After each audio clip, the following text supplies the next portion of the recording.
il faut prendre le nom de Jésus. Et dans Romains, je vais ajouter cette écriture-là. Romains 10. Je commence au verset 13 pour gagner du temps. Car quiconque invoquera le nom du Seigneur sera sauvé. Comment donc invoqueront-ils celui en qui ils n'ont pas cru? Et comment croiront-ils en celui dont ils n'ont pas entendu parler? Et comment entendront-ils parler s'il n'y a personne qui prêche? Et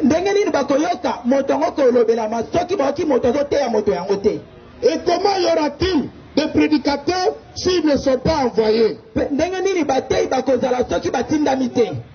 Là, je donne le but qui nous a poussé d'être ici ce soir. Comment quelqu'un va invoquer le nom du Seigneur s'il ne croit pas en lui? Voilà pourquoi nous devons prêcher. Et quand on prêche, nous devons prêcher le Seigneur Jésus-Christ.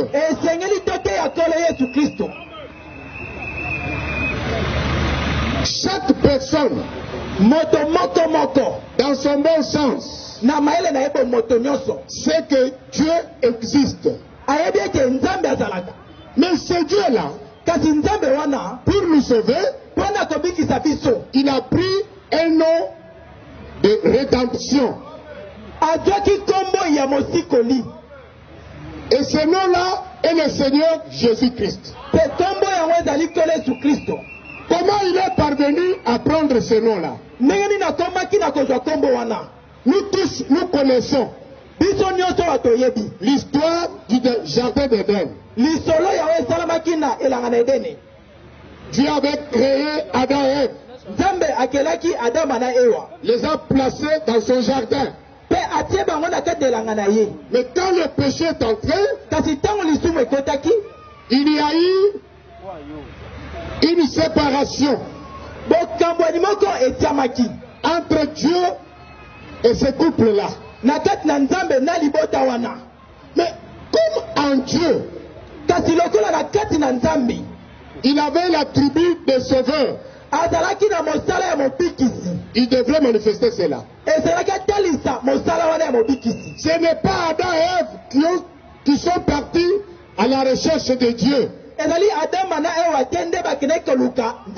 C'est Dieu lui-même qui est parti les chercher pendant qu'ils étaient dans le péché. C'est comme aujourd'hui.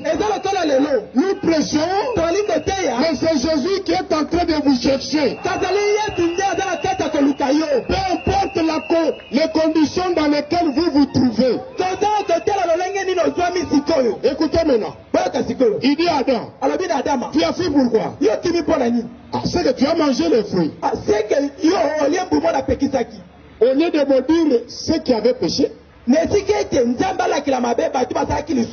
va maudire la terre. Qu'est-ce que la terre avait fait?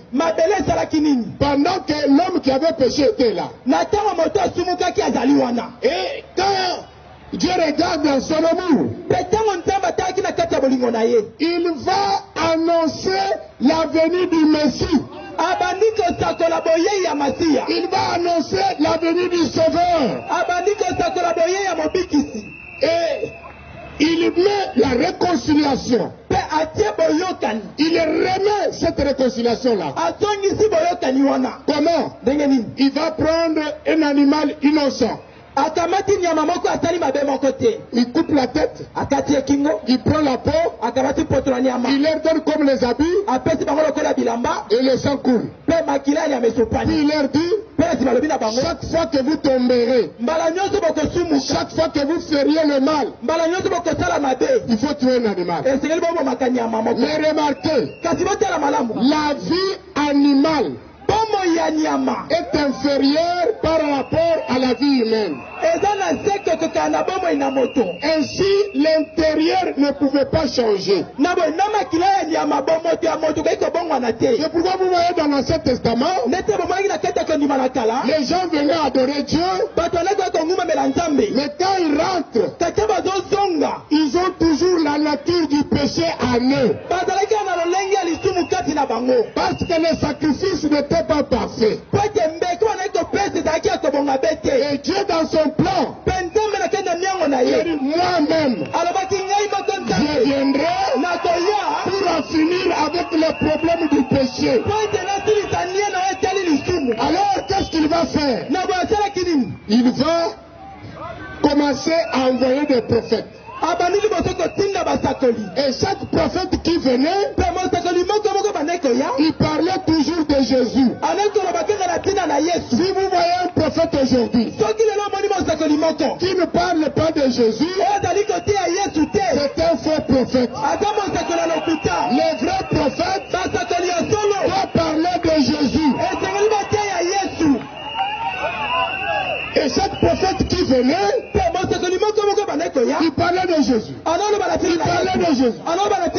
Quand on arrive à Esaïe, oh, un enfant nous est né. Un fils nous est donné.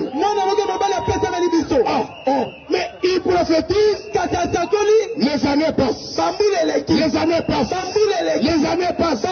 Les années passent. Ceux qui avaient entendu la prophétie n'ont pas vu ce Messie-là. C'est notre génération qui va voir la naissance de ce sauveur. Est-ce que c'est clair? Même aujourd'hui, si vous voyez un pasteur qui ne prêche pas Jésus, c'est un faux pasteur. Le pasteur doit prêcher Jésus. Pourquoi? Jésus est notre sauveur. Jésus est notre rédempteur. Jésus est notre guérisseur. Jésus est tout pour nous. Moi je dis Amen. Il peut aussi dire Amen. Maintenant, le Messie là, avant qu'il vienne, Esaïe avait parlé. Tous les autres prophètes avaient parlé. Bon. Alors maintenant, dans Matthieu, ils ont parlé, d'accord. Mais à sa naissance, qu'est-ce qui est arrivé? Matthieu.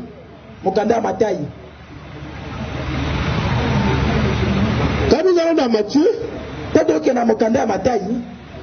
que dit la Bible? Matthieu chapitre 1er. Écoutez. Voici de quelle manière arriva la naissance de Jésus-Christ. Marie, sa mère, ayant été fiancée à Joseph, se trouva enceinte par la vertu du Saint-Esprit. Avant qu'ils aient habité ensemble, Joseph, son époux, qui était un homme de bien, et qui ne voulait pas la diffamer, se proposa de rompre secrètement avec elle. Comme il y pensait,